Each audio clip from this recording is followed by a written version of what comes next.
Okay, now I'm going to show you how I draft my patterns. I don't know how anybody else does it, but you know, patterns come in different sizes, on one sheet of tissue paper. Um, this pattern has, let's see, this pattern has size 7, 8, 10, 12, and 14.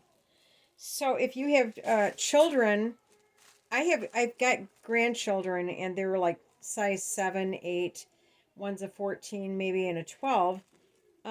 So I don't want to destroy the pattern because I want to use the larger sizes. So what I do is um, I take my carbon paper, whatever you call it, drafting paper. I forget what you call it. Can't think of it. My carbon paper, anyway, and I put it right underneath the pattern piece. So here's the size 7.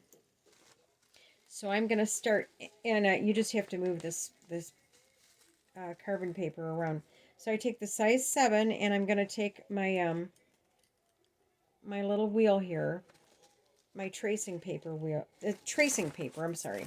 So I'm going to take my tracing wheel, and I'm just going to go, I'll bear down a little bit. I just mark my notches like that, and I keep going. This way I can save the pattern. I can get all the sizes out of the pattern this way. Now, when I was younger, when I was a new sewer, I would cut out the smaller size, and then I have the pattern ruined, and I didn't have the other size. But anyway, that's how I do it. So I go all around. Yeah, sorry, I moved that. Just go all the way around and get your lines as straight as you can. You can take a ruler probably and do your lines. That'd be a good idea. And so right here I'm gonna mark my notches. It's got the size 7, 8, and 10 notches, So I'm going to take the 7th notch, make a little line there, and then keep going with it. A ruler would be good with the straight lines, but I'm just going to wing it here. Now, if you hear something in the background, my husband is, he's watching wrestling. So, and then my grandson's playing a game on the computer. Okay, so now I'm coming around this curve. And I'm going to keep going.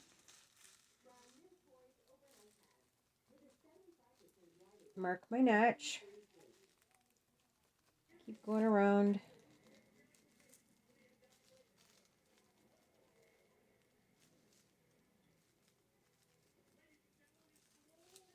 Okay. Almost done.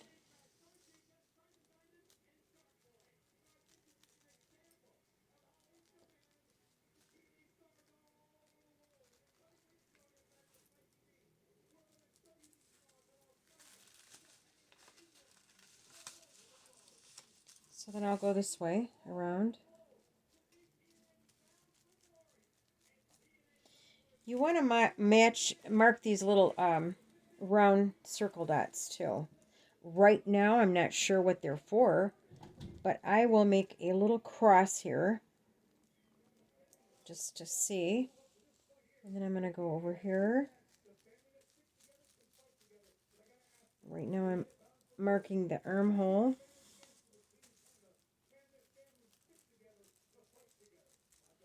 I'll mark these 2 notches. Go around.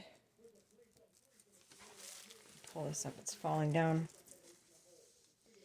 I get as much use out of my material as I can.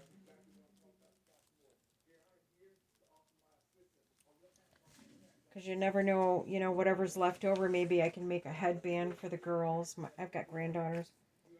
And I've got grandsons, too, that I sew for, too. Okay, so that's how I use my tracing paper. You know, you want to use a darker one for maybe a lighter material, or white tracing paper for, let's say, a navy blue material. Anyway, so now I've got this, and I'm sure you can't see this on camera because it's very faint, but I can see it, and then that way I know where to cut. And I have saved my pattern. I've saved it, and I can use all the different sizes on here. Okay, so this is just a short little film, just a little snippet, just to show you how I draft my patterns and how I save my patterns. And, you know, that's what I do. Okay, so I'll see you next time. Okay, thank you. Bye-bye.